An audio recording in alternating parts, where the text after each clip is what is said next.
नमस्कार। आज देश की तमाम फटाफट खबरों में आपका स्वागत है। कांग्रेस के पूर्व अध्यक्ष राहुल गांधी ने आज आसाम में विधानसभा चुनाव के लिए औपचारिक तौर पर चुनाव अभियान की शुरुआत कर दी। उन्होंने शिवसागर जिले में शिवनगर बोर्डिंग फील्ड में एक चुनावी सभा को संबोधित करते हुए केंद्र सरकार की नरेंद्र मोदी सरकार पर आसाम को बांटने और वहां भाईचारा बिगाड़ने का आरोप लगाया। सभा को संबोधित करते हुए राहुल गांधी ने कहा कि राज्य में अवैध इमिग्रेशन एक मुद्दा है, लेकिन राज्य के लोगों में क्षमता है कि वो इससे सुलझा लेंगे। प्रधानमंत्री नरेंद्र मोदी रविवार को अपने चेन्नई यात्रा पर थे, जहां तमिलनाडु सरकार के एक कार्यक्रम में उन्होंने राज्य के लिए कई योजनाओं का उद्घाटन और शिलान्यास किया। उन्होंने अत्याधुनिक स्वदेशी अर्जुन मेल बैटल टैंक को आर्मी को भी सौंपा, लेकिन इसके अलावा भी उन्होंने एक दिलचस्प चीज शेयर की।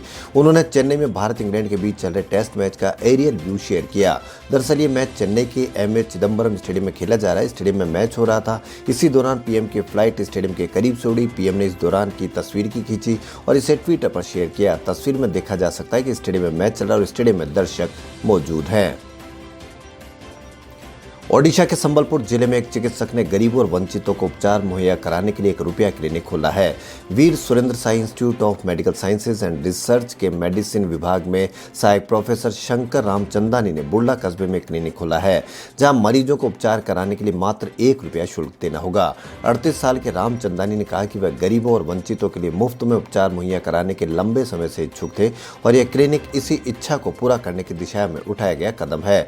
डॉक्टर ने कहा कि मैंने विम्सर में सीनियर रेजिडेंट के तौर पर काम करना शुरू किया था और सीनियर रेजिडेंट को निजी क्लिनिक में उपचार की सुविधा देने की अनुमति नहीं है, इसलिए मैं उस समय 1 रुपया क्लिनिक आरंभ नहीं कर सका था।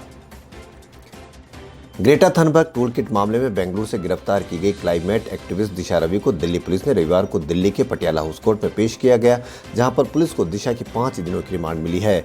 हालांकि जानकारी है कि पुलिस ने कोर्ट से 7 दिनों की रिमांड मांगी थी। पुलिस ने एक प्रेस नोट जारी कर बताया कि टूलकिट मामले में दर्ज एफआईआर नंबर 49/21 के तहत आपराधिक साजिश रचने के आरोप में 22 साल की दिशा रवि को गिरफ्तार किया गया है।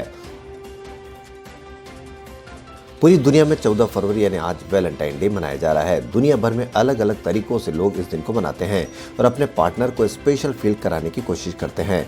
सोशल मीडिया पर वैलेंटाइन डे को लेकर प्रतिक्रिया आ रही है। जब वैलेंटाइन डे के मौके पर एक सवाल पूछा गया तो कवि कुमार विश्वास ने खास अंदाज में इसका जवाब दिया। वैलेंटाइन डे पर ट्विटर पर जब पूछा गया किताब या गुलाब, तो कुमार विश्वास ने इसका दिलचस्प उत्तर दिया। उन्होंने अपने ट्वीट में लिखा किताब में गुलाब। यही नहीं, उन्होंने इसका एक डेमो भी दिया। प्रधानमंत्री नरेंद्र मोदी ने रविवार को चेन्नई के कार्यक्रम में तमिलनाडु के किसानों की तारीफ की। उन्होंने किसानों के रिकॉर्ड स्तर पर अन्न उत्पादन करने और जल स्रोतों का उचित इस्तेमाल करने के लिए उनकी प्रशंसा की। उनका यह बयान तब आया जब दिल्ली में पंजाब, हरियाणा और उत्तर प्रदेश के किसान कृषि सुधार कानूनों के विरोध में प्रदर्शन कर रहे हैं। पीएम ने कहा कि मैं तमिलनाडु के किसानों के रिकॉर्ड अन्न उत्पादन और जल स्रोतों के बेहतर इस्तेमाल के लिए उनकी प्रशंसा करना चाहता हूँ। चमोली के तपोवन में रेस्क्यू ऑपरेशन को रविवार का 8वां दिन है। आज यहां एनटीपीसी स्थित टनल से 6 और शव बरामद किए गए। रेणी गांव से भी 6 बॉडी मिली है। तपोवन इलाके में अब तक मिलने वाले शवों की संख्या 50 हो गई है। 2 बॉडी बरामद होने के टनल में रेस्क्यू ऑपरेशन तेज कर दिया गया है। रेस्क्यू टीम ने कहा कि हमें अभी भी टनल में फंसे हुए लोगों को बचा लेने की उम्मीद है। भले ही मुश्किलें कैसी भी, इस टनल में अभी करीब 32 वर्कर्स के फंसे होने की आशंका है। कांग्रेस नेता राहुल गांधी रविवार को आसाम दौरे पर थे। उन्होंने यहां शिवसागर जिले में फिर मोदी शाह पर तंज कसते हुए हम दो हमारे दो के नारे का इस्तेमाल किया। राहुल और बाकी कांग्रेस नेता मंच पर नो सीए लिखा गमछा पहने नजर आए। राहुल गांधी ने कहा कि हमने गमछा पहना है, इस पर लिखा CAA है, इस पर हमने क्रॉस लगा रखा है, मतलब चाहे कुछ भी हो जाए CAA नहीं होगा। हम दो हमारे दो सुन लो, कुछ भी हो पर यहाँ CAA नहीं होगा। प्रधानमंत्री नरेंद्र मोदी रविवार को चेन्नई पहुंचे। यहाँ उन्होंने कई परियोजनाओं का उद्घाटन किया और सेनाध्यक्ष MM नरवणे को अर्जुन टैंक सौंपा। भारत में बने इस टैंक को DRDO ने विकसित किया है। कार्यक्रम को संबोधित करते हुए प्रधानमंत्री ने तमिलनाडु के किसानों की तारीफ की। मछुआरों का जिक्र करते हुए प्रधानमंत्री ने कहा कि हमारी सरकार मछुआरों के उचित हितों की रक्षा करती है। उन्होंने कहा कि हमारे कार्यकाल के दौरान 1600 से अधिक मछुआरों को श्रीलंका की कस्टडी से रिहा किया गया है। इसी तरह 313 नावों को भी छुड़वाया गया है और हम अन्य सभी नावों की वापसी के लिए काम कर रहे हैं। ऑनलाइन ऐप बम्बल की CEO और को फाउंडर व्हिटनी वोल्फहर्ड सबसे कम उम्र की महिला अरबपति बन गई है। डेटिंग ऐप बम्बल के यूएस में सार्वजनिक होने के बाद उनके नाम सबसे कम उम्र की महिला अरबपति बनने का रिकॉर्ड दर्ज हो गया है। बता दें कि बम्बल दुनिया की दूसरी सबसे बड़ी ऑनलाइन डेटिंग कंपनी है, जिसमें व्हिटनी वोल्फ की लगभग 12% हिस्सेदारी है। 31 साल की व्हिटनी वोल्फ ने दिन के अंत तक अपने नेटवर्थ में $1.5 बिलियन की संपत्ति जमा कर ली।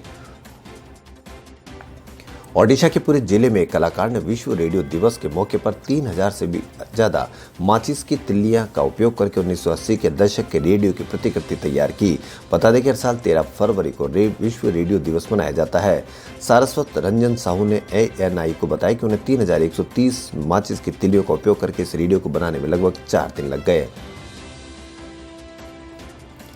कई महीनों के पूर्वानुमान के बाद कोविड-19 टीका अब लोगों के लिए उपलब्ध है।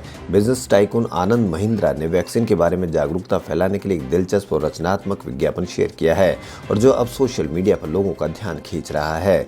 महिंद्रा द्वारा शेयर किया गया विज्ञापन देखने के बाद आप भी इसकी तारीफ किए बिना नहीं रह पाएंगे। हरियाणा के कृषि मंत्री JP दलाल ने विभिन्न विरोध प्रदर्शनों पर हुई किसानों की मौत पर शनिवार को विवादास्पद बयान देते हुए कहा कि वह किसान यदि घर पर रहते तब भी उनकी मौत हो जाती। कथित तौर पर 200 किसानों की मौत के बारे में भिवानी में एक संवाददाता द्वारा पूछे गए सवाल के जवाब में दलाल ने यह बात कही। JP दलाल ने कहा कि अगर वे घर पर होते तो नहीं मरते क्या। इस बयान पर बॉलीवुड एक्ट्रेस तापसी पन्नू ने काफी नाराजगी जताई। उन्होंने इस संबंध में ट्वीट किया। तापसी पन्नू ने JP दलाल के बयान पर ट्वीट किया, मानव जीवन का मूल्य कुछ नहीं, उन लोगों को मान जो आपके लिए भोजन उगाते हैं कुछ नहीं, उनकी मौतों का मजाक उड़ाना अनमोल, धीरे से ताली। तापसी पन्नू ने इस तरह उनके इस बयान पर नाराजगी जताई। उनका ट्वीट खूब पढ़ा जा रहा है। वैलेंटाइन डे पर मुंबई पुलिस ने लोगों को याद दिलाया कि कोविड-19 महामारी के खिलाफ सावधानी बरतने में कोई भूल ना करे। मुंबई पुलिस ने ट्विटर पर एक ग्राफिक्स पोस्ट कर प्यार भरे संदेश में लिखा, दूरी प्यार को मजबूत बनाती है। उस मजेदार ग्राफिक में एक लड़का और लड़की दिखाई दे रहे हैं जिनके बीच मास्क और 6 दिल है।